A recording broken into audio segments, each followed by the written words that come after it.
Прието пред икона на Архангел Михаил. Дни на борба с сега, вътре във вашата душа и помежду ви също.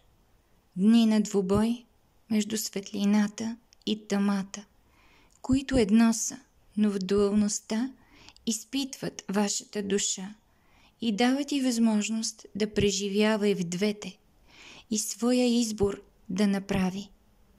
Ангели закрилят ви, ала и демони черни домогват се до вас, искат да наложат своята власт, съзнанието и представите ви да изкривят и да тръгнете по този път, който позволява им душите ви да направляват, манипулират и унищожават.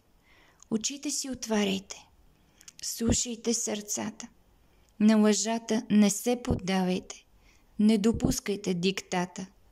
Борете се за свободата. Тя е ваше свещено право. На никого не позволявайте на свободата ви да посяга, духът ви да подчинява и ограничава.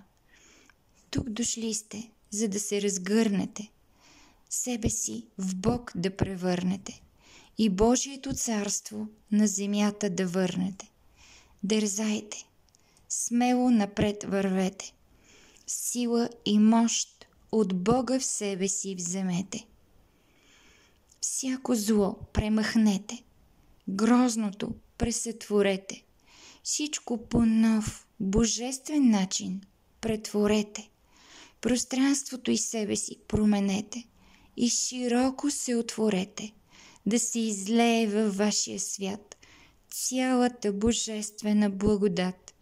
На ново ниво ще минете, в следващи измерения ще преминете, с ново съзнание, с нов морал.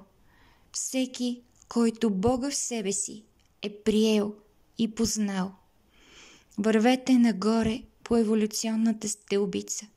Доверието оправдайте, радост на Вселената дайте.